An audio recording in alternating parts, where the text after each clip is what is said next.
Salve, salve galera, também novamente. Agora falando da nossa liberdade provisória e da nossa fiança, né? Anterior, saiu o nosso edital do DEPEN, e lá está de forma expressa, né? Prisões, liberdade provisória e fiança. Então, prisões está tudo gravadinho, tudo prontinho, e agora vamos trabalhar aí a nossa liberdade provisória e fiança, que é bem simples, bem fácil. Primeiro, a nossa liberdade provisória. Gente, essa liberdade provisória pode ser com ou sem fiança, beleza? Ele é um instituto bem simples, gente. Está falando o nome, liberdade provisória. É um instituto que vai conceder o quê? A nossa liberdade. O juiz, ele não tem os requisitos para prender, né? Realizar uma prisão cautelar, seja prisão preventiva, seja prisão temporária. O que ele faz? Ele vem e concede a nossa liberdade provisória, beleza? Bem tranquilo, bem fácil aí. E é exatamente isso, ó, né? Concede essa liberdade sob certas circunstâncias, que ele vai analisar exatamente sobre se tem requisito ou não das prisões, ao réu que está, né, na iminência de ser preso, pode ser, ou já foi preso em flagrante ou em decorrência de sentença de pronúncia, se for crime doloso contra a vida, ou de sentença penal condenatória, mas ainda não transitou em julgado. Então o que acontece? Falou, o juiz basicamente vai fazer assim, ó, vamos resumir de uma forma mais simplória aí para você.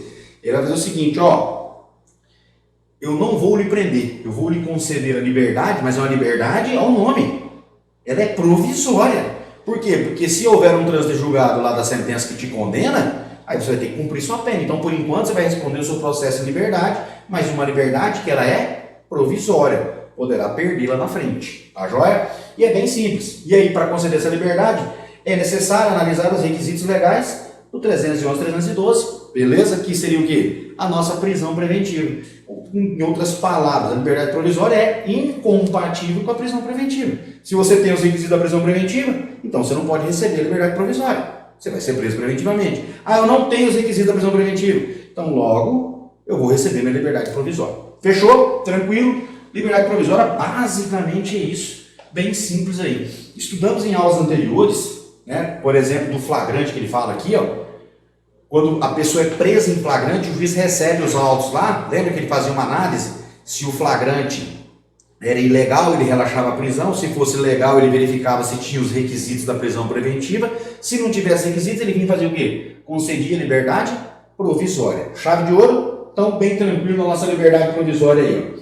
E agora o Instituto da Fiança. Gente, fiança, tá? A fiança, de forma bem resumidinha, bem simples para você, nada mais é que como se fosse um calção, né? Você paga a fiança, é um calção para que você responda aquele processo em liberdade, beleza? E aí, como eu coloquei para vocês de uma forma mais robusta aqui, ó, é um sucedâneo de determinadas prisões processuais, flagrante, por exemplo, né? Sucedâneo, ou seja, a pessoa é presa em flagrante, chega lá, paga a fiança, ela vai ser solta e vai responder o seu processo em liberdade, beleza? Como eu coloquei, ó, representada por uma calção em dinheiro ou bens preciosos. A gente acha que fiança às vezes pode só ser pago em dinheiro à vista lá, né? Não, lá o Código de Processo Penal fala pedras preciosas, corrente de ouro, tudo pode, né? Só que você vai ter que pegar um perito para avaliar o valor daquele bem e aí ver se é realmente um bem que vai chegar ao valor da fiança arbitrada.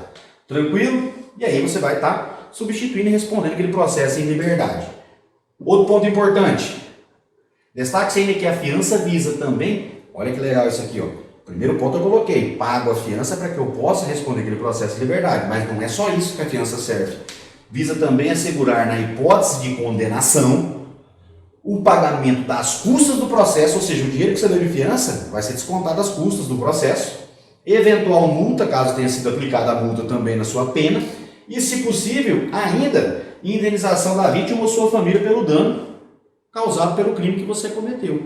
Então, muitas vezes o cara vai pegar essa fiança ali, o Estado pega essa fiança, e aí você foi condenado. Ele vai fazer toda essa análise aqui, ó, tá joia? Antes de devolver o dinheiro da fiança, ele vai verificar. Vai pagar custos do processo, se foi condenado a multa, vai descontar a multa, e, se possível, ainda indenizar a vítima ou a família dela pelo crime que você cometeu. Beleza?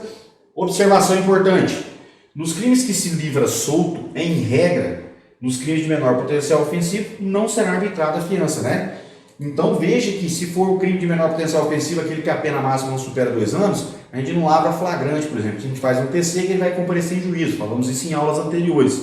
Então nesse caso não se arbitra a fiança, ele já se livra solto nos crimes de menor potencial ofensivo E anota aí também que é importante, além desses aqui, ó, também nas contravenções penais, tá? Nas contravenções penais, tá joia? Nas contravenções penais, tudo se livra solto. Então, ou seja, não é arbitrado fiança desses casos aqui.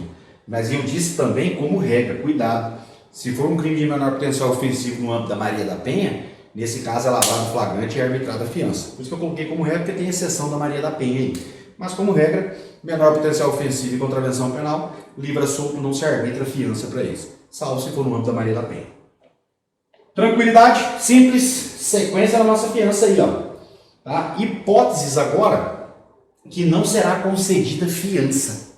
Ou seja, são hipóteses que não vai ter fiança. Tá? Não vai ser possível. Primeiro ponto, crime de racismo. Então o crime de racismo é inafiançável. O crime de racismo é inafiançável. O racismo está previsto na Lei 7716, né?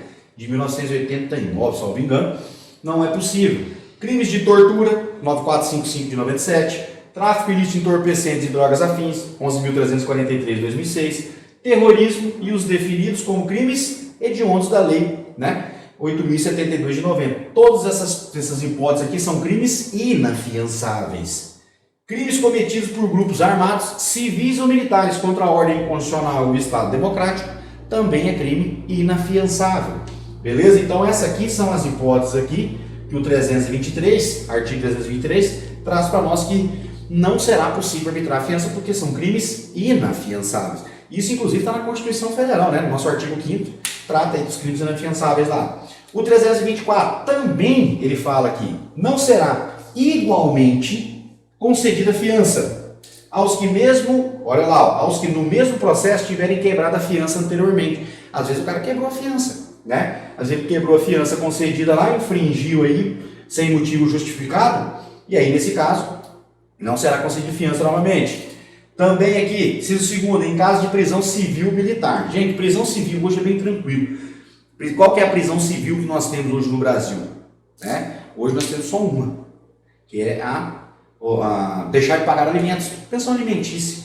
Né? O depositário infiel já era, tem uma súmula vinculante, se não me engano, é 25 ou 26 lá do Supremo Tribunal Federal, que depositário infiel não. Né? E por que foi feita essa súmula vinculante, esse entendimento supremo? Ele fez lá um adendo, né? Uma interpretação também por um tratado internacional de direitos humanos chamado Pacto de São José da Costa Rica.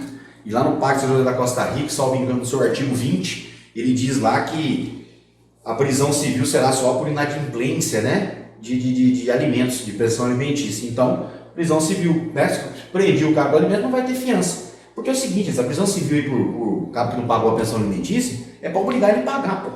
Aí vai dar fiança para soltar ele? Não, então ele dá fiança e paga o que ele deve lá, ué, né? E militar, porque eles têm um regulamento próprio deles lá. Bem como aqui a última hipótese, quando presentes os motivos que autorizam a decretação da prisão preventiva. Pô, se vai precisar, a fiança não disse que era uma caução para você responder o processo de liberdade? Se tem motivo para decretar a prisão preventiva, por que você vai pagar a fiança? Então também não será concedida a fiança nesse caso aí. Show de bola? Tranquilo? E aí, por fim, na fiança aqui, a gente vê os valores. Gente, os valores aqui é mais aquela memorizadinha, um cuidado especial com alguns pontos aqui. O valor da fiança será fixado pela autoridade que conceder nos seguintes limites. Quem que vai conceder fiança? Ou o delegado de polícia, se estiver na alçada dele, ou o próprio juiz, né, quando tiver a competência dele. E aqui traz as competências, ó, de 1 a 100 salários mínimos, quando se tratar de infração cuja pena privativa de liberdade, no grau máximo, não for superior a 4 anos. Então, ou seja, se o crime cometido não supera 4 anos, o próprio delegado de polícia já vai arbitrar a fiança. Como que ele vai arbitrar? De 1 até 100. Isso aqui ele vai verificar o caso concreto e aí ele vai arbitrar 1, 10, 15, até 100 salários mínimos. Agora, se extrapolou, ou seja, superior a 4 anos, né, a pena máxima do crime, aí o delegado já não pode mais arbitrar a fiança. Agora só quem arbitra é o juiz e ele vai arbitrar de 10 até 200 salários mínimos. Então ele vai analisar também um caso concreto para realizar isso aí. Beleza? E aí existe aqui uma possibilidade de você baixar a fiança ou aumentar essa fiança. Se assim recomendar a situação econômica, tá, do preso, a fiança poderá ser dispensada na forma do 350 deste código. A dispensa da fiança, não vai pagar a fiança, só quem pode aqui, ó, é só o juiz, tá, gente? Pode chegar o cara lá miserável da delegacia, caindo os pedaços lá, ou seja, a situação econômica dele da pior possível, o delegado não pode dispensar, só quem dispensa é o juiz, tá joia? Mas reduzir até 2/3, aqui o delegado pode, tá? Reduzido até o máximo de 2/3. Por exemplo, quando eu fiquei tirando alguns plantões de lei seca lá em Ariquemes, direto chegava lá o povo lá, e eu reduzia na alta, reduzia 2/3. Reduzia sem problema nenhum. Aqui pode reduzir. Ou ela pode ser aumentada em até 1000 vezes. 1000 vezes, tá joia? Então você pode diminuir, deixar de aplicar, só o juiz, diminuir e aumentar o juiz e o delegado, beleza? Mas essas três hipóteses aqui, a depender do quê? Da situação econômica do preço. Show de bola, tranquilo?